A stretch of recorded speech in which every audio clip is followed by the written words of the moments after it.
The third evening of the harvest season at Renfield Hall, the assembled company of 40 had been given something better than the venison, and they were feeding on it steadily. Margaret Dean stood at the foot of the long table with a candle branch in her hands and a key at her waist. She did not put the key out of sight, though she knew exactly how many eyes had already found it. 20 years she had held that key. 20 years the cellar door beneath the west passage had stayed shut, and the county had built its own furniture out of the silence. Lady Ilford, seated in state at the table's head, lifted her fan a half-inch and spoke without turning her head. "The caretaker's woman keeps her little room, I understand. 20 years of it. One does begin to wonder what a person guards so faithfully when nothing of hers is inside." The word settled on Margaret exactly where it had been aimed. The caretaker's woman. She felt her own pulse in her throat, precise as a clock. And she did not answer, because the answer was not hers to give. At the far end of the room, standing at the terrace doors where the cold came through, the Earl of Havercombe turned his head. It was nothing. It was a man looking toward a noise. He had come into his title 11 weeks earlier, and he had walked the estate's ledgers with a steward at his shoulder and spoken to no one at length. He was 34 years old, and his face gave nothing, and his hand had gone, without his seeming to notice it, to the breast of his coat. Margaret set the candle branch down on the sideboard. She had been at Renfield since she was 16. She had known the old Earl's voice and the sound of his boots on the west passage stone, and she had known, one particular October night, exactly what he had asked of her before he died. She had never told anyone. She had never intended to. What she did not yet know was that the man at the terrace doors had spent 11 weeks looking for the same door she had been keeping shut. Stay with her a moment longer. The room had decided who she was in 3 sentences, and it would take the whole of the season to unsay it. It is worth the waiting.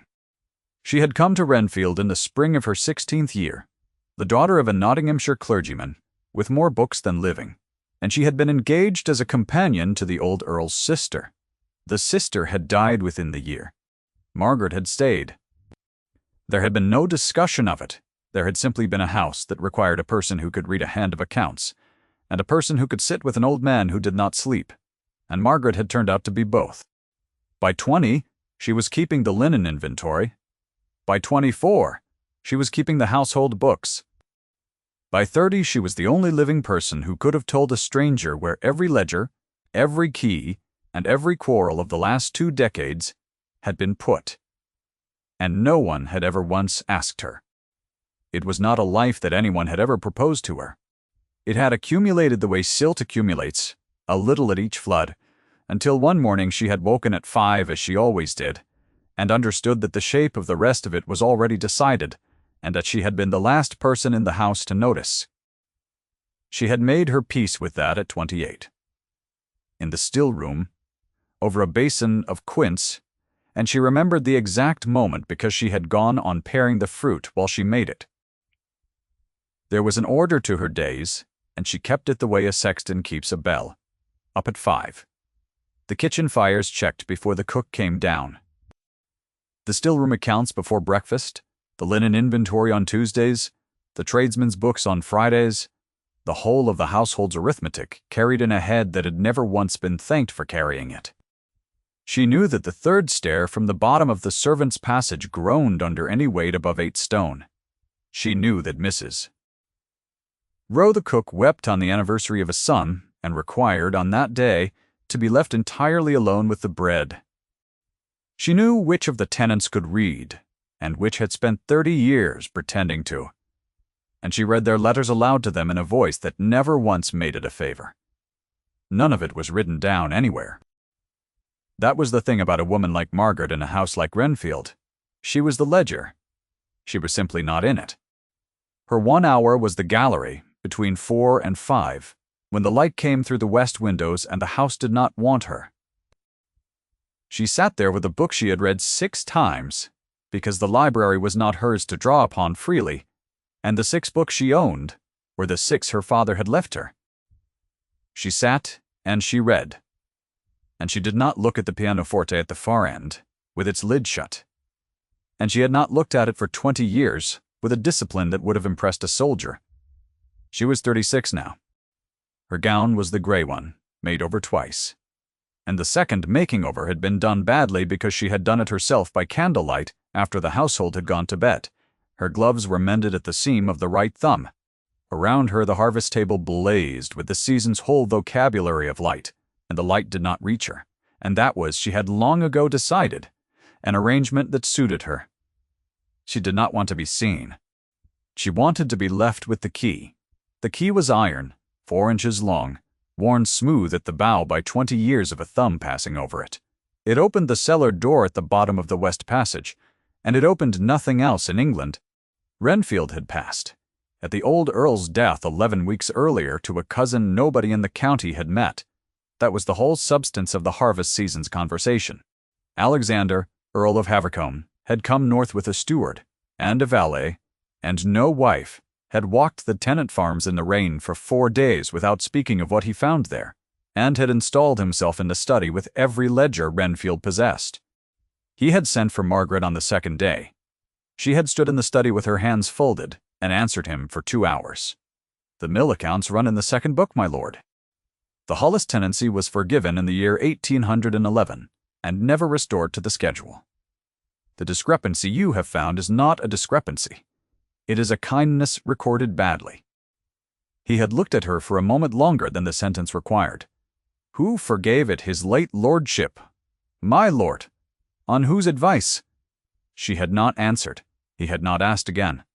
He had written something in the margin of the second book, and his hand, she noticed, was very steady. That was the whole of it.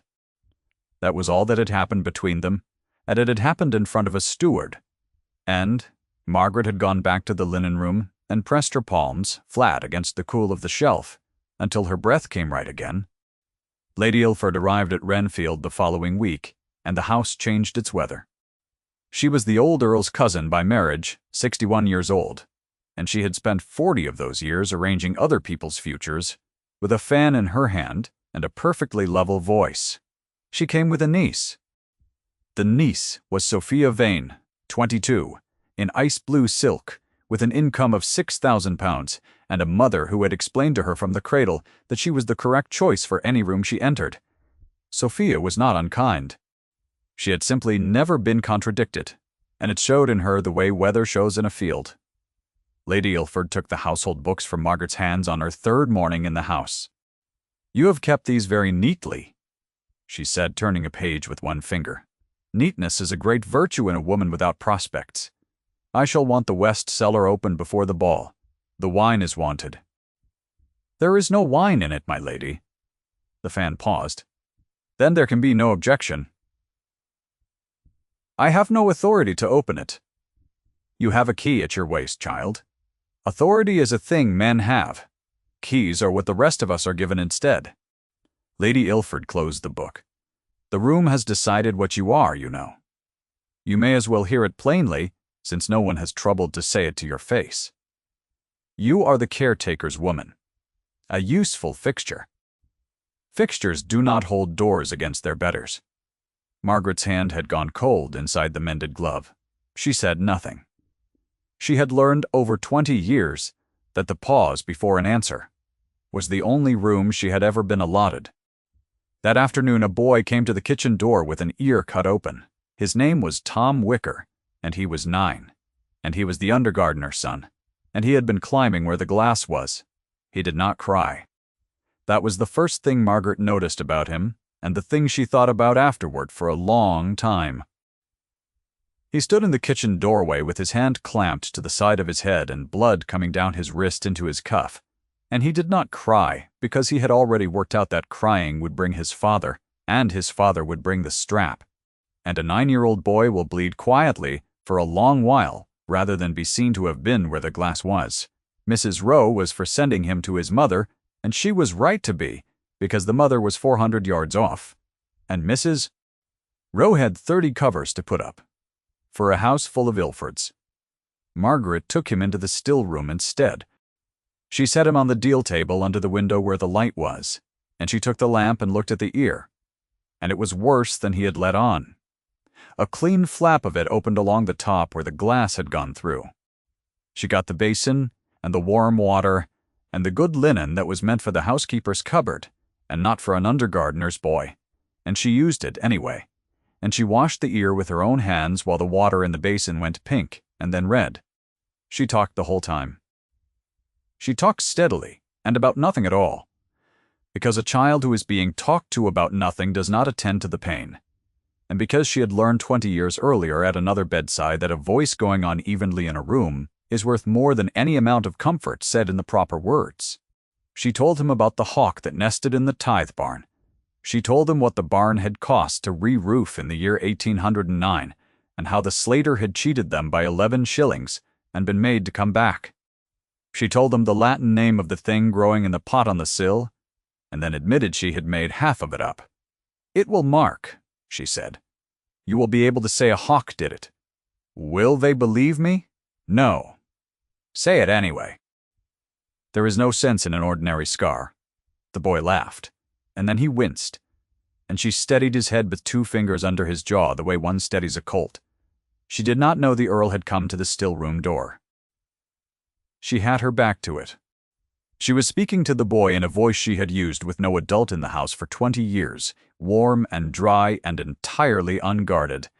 And behind her in the passage a man stood absolutely still for the length of a minute, and then went away without a word. She learned of it 3 days later, from Tom, who mentioned that the tall gentleman had watched from the door and given him a shilling, and told him not to say. Margaret went on sorting linen for a while after that. Her hands, she noticed, had stopped. The tall gentleman had told him not to say. She put the sheet down on the shelf and stood in the linen room, with her heart going in her throat like a bird in a chimney. And she told herself, in the plain, interior voice she had used on herself for 2 decades, that a man of 34, who has just come into 11,000 acres, does not stand in a doorway for a woman of 36 in a made-over gown. He had been passing. He had heard a child. He had done what any gentleman does, and then gone about his morning. She believed it completely. That was her particular talent. She had made a life out of believing. The smaller explanation. The Earl found reasons after that, and none of them were reasons. He wanted the mill accounts explained again, and then the Hollis tenancy, and then the pattern of the tithe barn's repairs across 9 years, and each time he sent for her at 4 in the afternoon when the study fire was lit, and the light through the west window went the color of weak tea, and each time he kept her longer than the question required. 4 o'clock had been her hour in the gallery. She noticed that on the 3rd day, and said nothing about it, and she went on not saying anything about it for 11 weeks, and she never once asked herself how a man who had been in the house a fortnight had learned which hour was hers. There was a pattern to the sending. A footman at the linen room door. Always the same footman, always with the same wooden phrase. His lordship's compliments, and would Miss Dean attend him in the study. And Margaret would put down whatever was in her hands and go and cross the yard whatever the weather was doing, and stand in front of a desk, and be asked about drainage. On the 2nd occasion there was a chair drawn up to the desk that had not been there before. She did not sit in it. On the 3rd occasion the chair had been moved nearer the fire. She did not sit in that one either. On the 4th occasion there was a tray on the corner of the desk with bread and cold beef on it, and a glass of small beer, and the Earl of Havercombe did not mention it, did not look at it, did not so much as glance toward it in 2 full hours, and Margaret stood in front of him and answered questions about a mill, and did not eat, and the tray went out untouched, and the next afternoon there was another one. She catalogued each of these things the way she catalogued sheets. He is careful with his household. He has been told a companion is fed at the 2nd table, and has decided the 2nd table is late. It is nothing. It is a man being orderly about a fixture. "Sit down," he said the 4th time. "I would rather stand, my lord." "You have been standing since 2 o'clock. I watched you come across the yard." He did not look up from the page. "Sit down, Miss Dean." She sat. Her knees, she discovered, had been waiting for permission. He asked her about the year 1809. She answered. He asked about the north wall and the drainage and the 2 cottages that had come off the schedule without explanation, and she answered. And somewhere in the middle of the third answer, she understood, with a small cold shock, what he was actually doing. He was walking backwards. Every question he asked was a step further into the past, and every step was closer to 1 October. You were here. In 1806, he said. Yes, my lord. You were here when my uncle's daughter died. The fire moved. Margaret heard it move. Yes, my lord, she said. He set the pen down. For a moment he did not do anything else, and Margaret watched his hand flat on the desk, and saw the smallest tightening across the back of it, no more than a shift in the light. Thank you, he said. That will be all. She was at the door when he spoke again, and his voice had changed, and she did not turn around because she was not certain her face was hers at that moment. Miss Dean, eat something.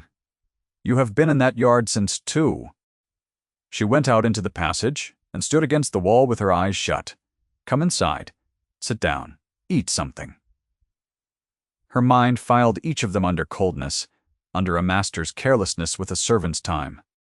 Her body filed them somewhere else entirely, and did not consult her. The county was making a story out of the shut door, and the story got better every week. There was a hoard in it, said the Ilford footman. There was a coffin in it, said the miller's wife. There was plate in it worth £9,000, said a man at the Renfield Inn who had never been inside the house, and by the following market day the 9,000 had become 11, and the plate had acquired a provenance. There was nothing in it at all, said the vicar sensibly, and nobody listened. Because nothing is the one thing an English county has never once believed about a locked room. Margaret heard all of it. Servants' halls carry every word that is spoken above them and improve it in the carrying, and she heard her own name in the passage more that October than in the 20 years preceding. She went on, carrying the key. The second voicing came at the tenants' audit, in the great barn, in front of 30 men, and their wives and Lady Ilford, seated on a chair that had been brought out for her because she had asked for one. A tenant had raised a question about the Hollis cottages, and Lady Ilford had answered it before the steward could, and then she had turned her head and found Margaret standing at the back with the schedule in her hands. Ask the caretaker's woman, she said pleasantly to the whole barn. She keeps everything. She keeps the books. She keeps the keys. She keeps a cellar door against her own master. 20 years. A woman must be somebody, I suppose, and if the world will not make her somebody, then a door will serve 30 faces turned. Margaret read the schedule aloud in a voice that did not shake, and gave the tenant his answer, and the audit went on. And afterward, old Mrs. Hollis waited by the barn door in the rain for 11 minutes, to say that she had not liked what was said and had not known how to say so. At the time, you never mind her, she said. You never mind any of them. I do not, Margaret said, which was the first outright lie she had told in the county in some years. The truth was simpler than any of it, and heavier than all of them. In October of 1806, the old earl's daughter, Cecily, had died in her 21st year of a fever that took 11 days. And in the last of those days, the old earl had gone down to the cellar under the west passage, with everything of hers that the house contained, and he had carried it down himself. An old man on the stone stairs with a candle, 4 journeys, and Margaret 16 years old holding the light at the top. Her books, her music, her drawings, the chair she had sat in, the pianoforte that would not go down the stairs, so it had stayed in the gallery, instead with the lid shut, and the last thing she had been playing still standing open on the rack, and no one at Renfield had touched it since. Margaret had held the light for all 4 journeys. She had been 16 years old, in a house where a girl her own age had died that morning, and she had stood at the top of the stone stairs with a candle in both hands and watched an old man carry his daughter's life down into the dark a piece at a time. He had not let her help. He had not let her touch any of it. The 4th journey was the chair, and it was too much for him, and he had gone down with it a step at a time, and been a long while at the bottom. And Margaret had stood at the top and listened to a man weeping in a cellar, and had understood, with the terrible clarity of 16, that she was never going to be able to tell anyone she had heard it. He had come up the stairs the 4th time and put the key in Margaret's hand, and closed her fingers around it. "Not while I am alive," he had said. "Not one of them. They will make a museum of her, or they will make an auction. Keep it shut." He had not said what to do when he was no longer alive. That was the entire secret. It was not a hoard. It was a father's grief, packed in a room, and a promise given to a girl of 16 who had not known how to refuse it, and had not in 20 years found the seam in it. Lady Ilford brought the ball forward to the last week of October, and the house filled. Margaret was not to attend. That was understood. She was to be in the West Passage all evening with the household keys, which was also understood, and which was the arrangement she would have chosen if anyone had thought to offer her a choice. At noon, Sophia found her in the gallery. The girl in ice blue stood at the pianoforte with its shut lid, and looked at Margaret with something that was not quite malice. "My aunt says you will not open the cellar." "That is so, Miss Vane. She says it is because you are frightened of losing your position, and that this house has been keeping a caretaker's woman as though she were furniture, and that his lordship will have it out of you before the season ends." Sophia touched the lid of the pianoforte, and Margaret's whole body went still, and Sophia did not notice because Sophia had never in her life been taught to watch a servant's face. "Is it money? You may tell me. I should not mind." "It is not money." "Then what is worth 20 years?" Margaret looked at the shut lid under the girl's hand. The music on the rack had yellowed. It was a slow air in 3 flats, and it broke off at the bottom of the 2nd page, and it had broken off there for 20 years. "A thing I was asked for," she said, "by someone who cannot release me from it." Sophia laughed, not unkindly, and went away to be dressed. The ball began at 9, and by 11, Lady Ilford had chosen her ground. She did it beautifully. She did it in front of 30 people at the foot of the great staircase, with the orchestra between movements and the candles at their best, and the Earl of Havercombe standing 4 yards off with a glass he had not touched. She sent a footman for Margaret. Margaret came because she had been sent for, and stood in the grey gown in the middle of all that light, with the key at her waist, and her mended glove where anyone could see it. "His lordship's house," Lady Ilford said, "has a room in it that his lordship may not enter. I think the company should hear how such a thing comes to pass." The fan came up. 20 years ago, a girl of 16 was given a key by a man in his last illness, and she has been trading on it ever since. It is the only thing she owns. She has made a position out of a door. Really, one must almost admire it. The way one admires a spider. She turned very slightly to the room. "The caretaker's woman. 20 years, and she has never once been asked to explain herself, because nobody thought her worth the asking. The room did the thing. Rooms do. It went quiet in patches, and then it turned. 'Open it,' Lady Ilford said now, before us all, 'or hand the key to his lordship and go.' And Margaret understood, standing there, that she had already lost. If she opened it, she broke the promise. If she kept it shut, she would be turned out of the only house she had ever been useful in, and the door would be broken open by a carpenter within a week, regardless, and Cecily's books would be handled by 40 strangers, with wine in them. She had held for 20 years, and the holding had come at last to nothing at all. She looked for him. She could not help it. He was standing exactly where he had been standing, and his face had not changed, and he did not move. He did not move. That was the part she carried out of the room with her. Not the fan, not the word, not the 40 faces. The stillness of a man who could have spoken, and had chosen not to. She unpinned the key from her waist. Her hands were entirely steady, which surprised her.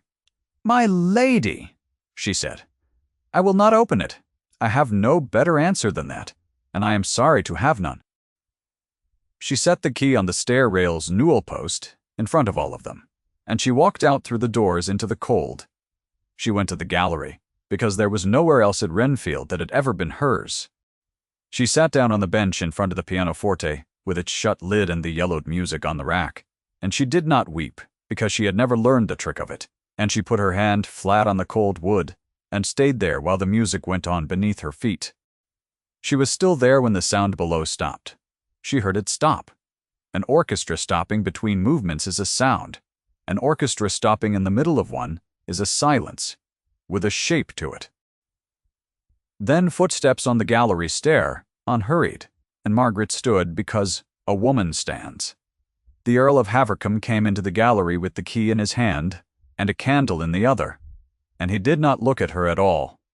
He looked at the pianoforte. He stood there for a long moment. Then he set the candle down on the lid, and Margaret saw that his hand was not steady, and it was the first thing about him she had ever seen that was true. 3 flats, he said. She always did play everything in 3 flats. She said the sharps were unkind. Margaret did not move. I was 17, he said. She was 15. Our fathers had quarreled about a road of all the things in the world, and I was not to write to her, and I did not write to her, because I was 17, and I thought there would be years. He touched the edge of the music with 2 fingers, and did not turn the page. I had a letter in my pocket for 11 days. I have it still. I did not send it. She died on the 29th of October, in 1806, and I have been carrying an unsent letter in my coat for 20 years, and 11 weeks ago I inherited the house it was addressed to. Margaret's throat had closed entirely. Every ledger in that study, he said, I have read to find where they had put her. There is no inventory of her, not a line, 20 years of accounts, and not one entry for a girl who lived here. Her whole life, she had been taken out of the arithmetic. He looked at the key in his hand. And then I understood that she had not been taken out. She had been put somewhere, and that somebody had been standing in front of it since the year my father would not let me write. He turned then and looked at her, and Margaret had never in her life been looked at like that. Margaret, he said. It was the first time. Her given name in his voice in a cold gallery, and something in her chest broke open along a seam she had not known was there. You held a door for 20 years against a county that laughed at you for it, and you did not once put down the weight to explain yourself, because explaining would have opened it. His voice was not level any longer. I have been in this house 11 weeks, and every one of those days I have come to the study at 4 o'clock to hear you talk about drainage, and I have kept you standing in the cold and told you to eat, and I have not said one honest word to you, because I have been a coward with an unsent letter in my pocket since I was 17 years old. So, he held out the key. It is yours. It was always yours. He gave it to a girl of 16, because he knew she was the only person in England who would keep it. Margaret looked at the key, and did not take it. She looked at his face instead, and she was aware in a distant and helpless way of her own breath, and of the cold coming off the window, and of exactly how far away he was standing. I do not want it, she said. Then what do you want? The question landed in the middle of 20 years, and she found, to her astonishment, that she had an answer, and that she had been holding it much longer than the key. I want to stop being the only one who knows, she said. I want to sit down in a room where I am not the last person left who remembers. I want to be spoken to at 4 o'clock, because I am wanted there, and not because of the mill accounts. Her voice had gone entirely to pieces, and she let it. I want you, my lord. That is what I want, and I have wanted it since the still-room door, and I have called it something else every single day since. He crossed the gallery. He stopped a foot away from her, and his hand came up, and it stopped too, an inch from her face, close enough that she could feel the warmth of it against her cheek without any part of him touching her at all. His breath was not steady. Neither was hers, neither of them moved. If I touch you, he said very low, I cannot take it back, not in this house, not with that woman downstairs, and 40 people in it. Do you understand what I am asking you? Yes, say it again. Yes. His hand came the last inch, and his palm was cold against her cheek. And Margaret Dean, who had not been touched with tenderness in 20 years, turned her face into it and shut her eyes. They went down together at midnight. The company was still assembled at the foot of the staircase, because Lady Ilford had kept them there, in the manner of a woman who has bet everything on a single card, and dares not leave the table. Sophia stood at her aunt's hand in ice blue. 40 faces turned upward. The Earl of Havercombe came down the stairs with Margaret's hand on his arm and the key in his own. And he did not hurry. And he did not speak until he had crossed the whole floor and stopped in the exact spot where she had been made to stand. The orchestra had not resumed. Nobody had told it to. He held the key up so that the candlelight found it. "The cellar stays shut," he said. "My cousin's things are in it, and they are not entertainment." He let that sit for the length of a breath. Then he set the key back into Margaret's hand and closed her fingers around it, exactly as an old man had done 20 years earlier on a stone stair, and he turned to the room. "Miss Dean has consented to be my wife." 8 words. He said nothing else. The silence went on long enough to be heard. Lady Ilford's fan had stopped. She looked at Margaret, and then at the key, and then at her niece. And her mouth moved twice before anything came out of it. "She is 36, she said. "She is a companion. She has nothing at all. She has kept faith for 20 years with a man who could no longer thank her," the Earl said, "at a cost to herself that you have spent this evening naming aloud. I have looked at every account this house possesses, my lady. Hers is the only one in order. It was Sophia who moved first." The girl in ice blue stepped out from her aunt's hand and crossed 3 yards of floor and stopped in front of Margaret, and her face had gone quite pink, and she was 22 years old and had never in her life been required to be wrong in public. "I asked you this morning what was worth 20 years, she said. "You told me I was not listening." She curtsied to Margaret. In front of 40 people. The room broke like ice on a river. The vicar's wife said to no one that she had always thought there was nothing in that cellar. The miller's wife said she had always said the same. Old Mrs. Brass, Hollis, whose tenancy had been forgiven in 1811 and never restored to the schedule, put her hand briefly on Margaret's arm as she passed, and did not say anything at all, which was better. Lady Ilford left Renfield the following morning at 8. She did not take her leave of the house. 6 weeks later she wrote to Margaret 3 lines on paper that had been begun and abandoned twice, and the 3rd line said that she had been wrong about the room. And Margaret, who understood exactly what such a sentence costs a woman of 61, wrote back the same day and kept the letter. Bye. They were married in the chapel at Renfield, in the 2nd week of December, before 11 people and a hard gray sky. Snow came at the end of that month and stayed.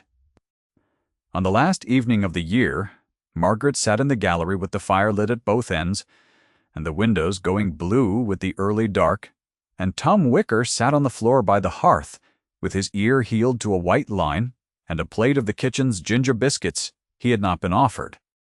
And Alexander stood at the window with his hands behind his back, watching the snow come down over 11,000 acres that had been all his life a place his father had quarreled about a road with. The letter had gone into the cellar in November.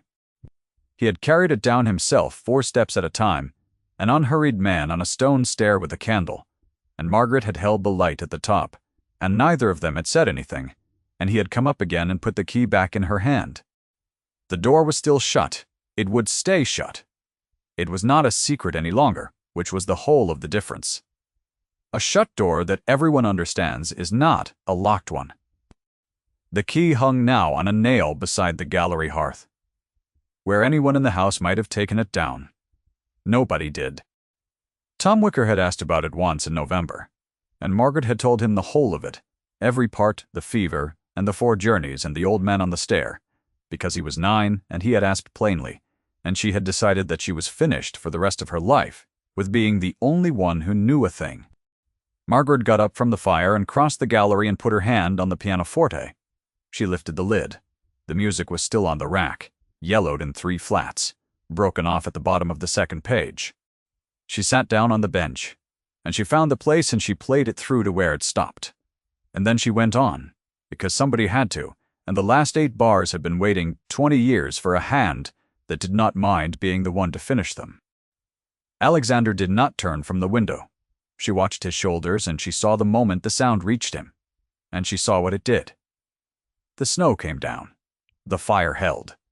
The boy on the hearth ate his stolen biscuit and listened with his mouth open.